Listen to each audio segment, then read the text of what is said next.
Okay, so depending on your model, there's an X, and let's see, make sure you can see that. So there's an X here on the piston. So that X needs to go towards the magneto side, which is this side of the engine. So with that, I got our piston pin out here. I need to clean it up just a little bit with some carb cleaner and maybe a little Scotch-Brite. It's got a couple little marks on it. And then we've got our connecting rod here. So who knows when the last time this guy was open. Well, it was open when it was sealed. Who knows what year that is, but that air in there that's been in there for probably 40 years is now out and free. So pull that out, clean that out, and then we're tight. So I'm going to pull all this apart, clean it all before we put it together, and then I'll come back and we'll have it assembled. Okay, so if we take our X and our piston, make sure it goes towards the magneto side of the engine, and then with our relief here, with our half of our clamshell away, and then with that facing this side of the engine so that when we get it in there, we can tighten it up or torque it down, and then it would go like this. And then taking our piston pin, you can install it. Nice snug fit. Probably actually ought to put some lube on that before I get it in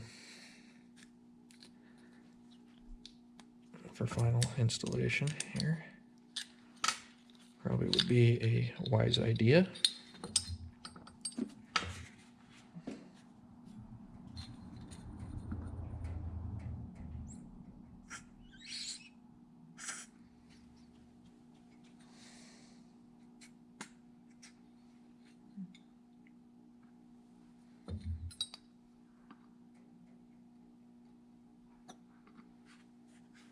Okay.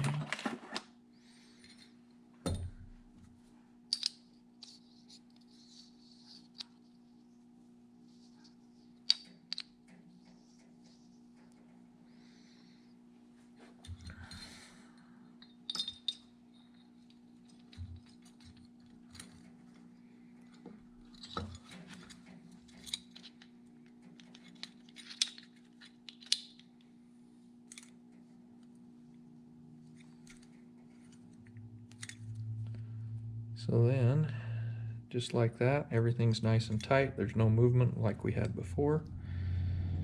And then take a couple of our little clips here.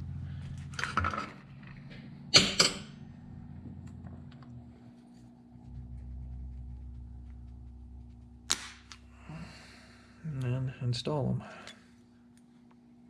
Lock our pin in place.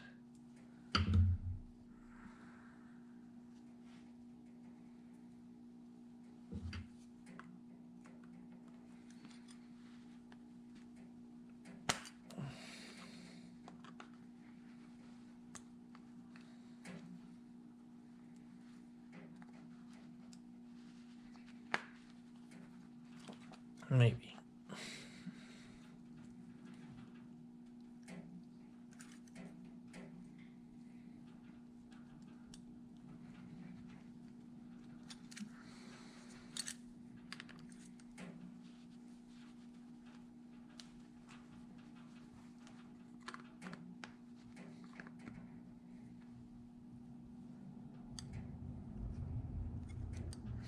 Okay. Yep, and make sure that the clips are seated in their little recesses. Make sure everything's nice and good. Okay. And then I need to get, this is the one thing I probably won't use that engine assembly lube on, is when I put the piston in the bore. I also need to check and make sure that our rings per Briggs are in the right spots and facing the right direction. So we'll come back and look at that in just a second. Okay, sorry, I had to go hunt down an oil can too to put oil in. Anyways, so, okay. So we need to make sure that our rings are facing right. Oil control rings usually pretty straightforward. It usually only faces one direction. Now let me get to the page. So, no. So there's different ways, and this is out of the Briggs manual. You can find this online, but it shows the different ways that the rings should face, depending on what it is. We have a cast iron bore engine, not an aluminum one, so we would follow that. So our top ring, I don't know if you can see that, right on the end there, you can see the step is pointing up. So looks like that is correct. The step should point up. And then on our second compression ring, it doesn't have a, oh yeah, it has a step. It's very minute, it's facing down on the outside, and the step on the other one's on the inside, which is correct per the Briggs manual. Now then, so what we do is we take and orient our rings. Orient one over here with the gap, orient one over here with the gap, and orient one the other way so that they're all offset, so that they're not all in line. And then, so I don't have a piston compressor small enough for this, oil up our cylinder. So we got lots of oil in there. Make sure everything is nice and lubed really well. And our piston has got some oil on it, and our rings, so that we can get them in there. Usually, if you're careful, you can just take it, set it in there, and then you can compress them enough by hand to get them to start in.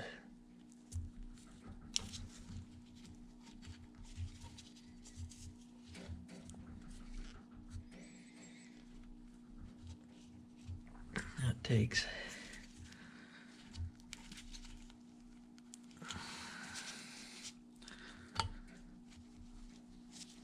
just getting everything lined up just so.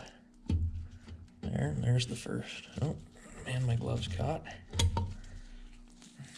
But yeah, you can usually fish them down in there.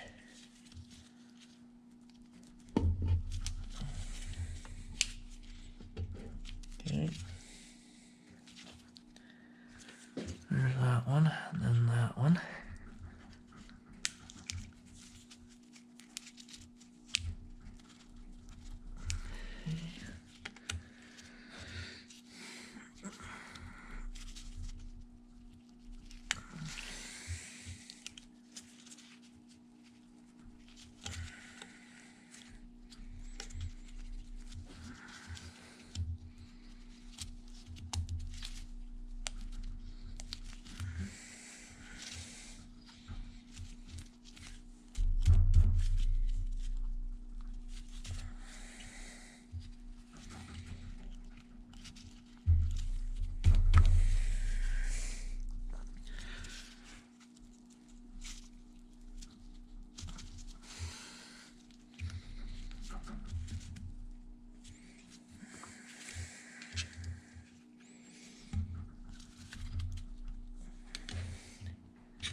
Oh, there it goes. Then the top one.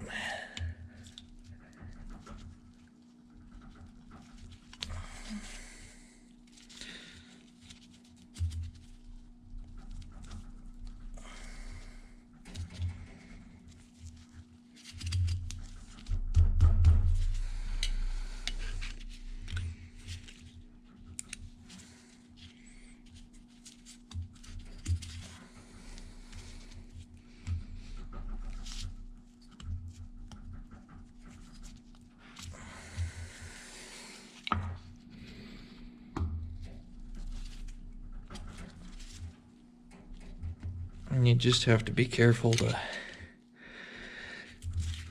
make sure that you don't break the rings, otherwise you will not be a very happy camper, because then you're probably out of week's worth of time like me. And if you do break one, because like in this case it's a 30 thousandths oversize ring. This one I might get a tool and see if I can't work it in there. So anyways, get it in and then I'll be back. Okay, so I got that guy in. So then I take it and flip it. I'll try to get this over so you can see what I'm doing here. Anyways, they're connecting rods in the wrong spot. So, pull it down the bore.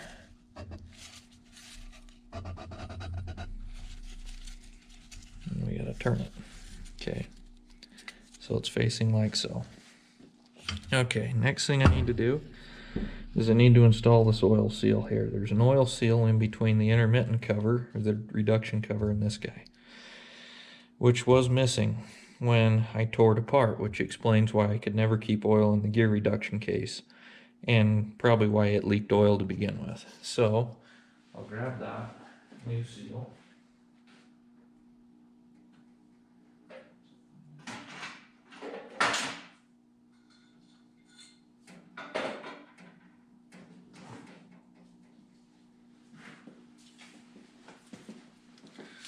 Okay, and it's a pretty hefty seal. This one, it's a new old stock that I have out of my collection. It's actually a Chicago rawhide 518867. So clean that up a little bit because it's been sitting in dust and dirt for 30 years, waiting to be put to use.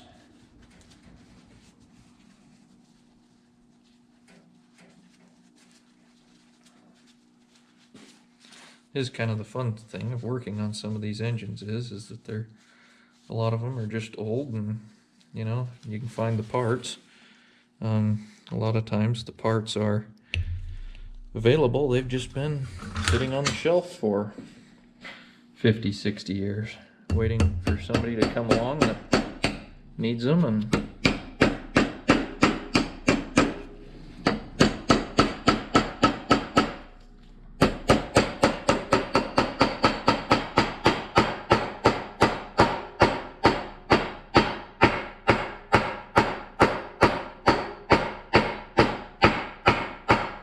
okay, that needs to go down just a little bit more.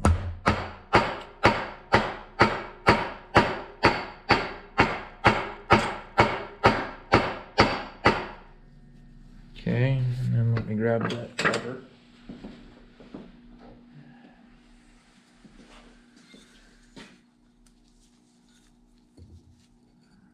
Aha.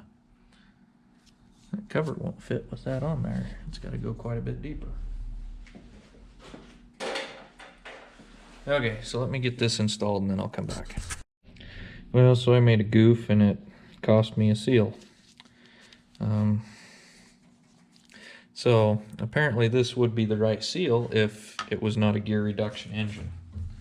However, since it's a gear reduction engine, you've got this cover that goes on. Well, there's this recess right here. That recess sits down inside of there, but then you take the standard size seal and go inside of that. So yeah, it goes inside of there. Sorry, you can't see that. But yeah, it goes inside of there. So I just cost myself $3, and sad to say that a good Chicago rawhide seal that lived a very short life of about 30 seconds. So into the junk pile. Anyways, so now with that being said,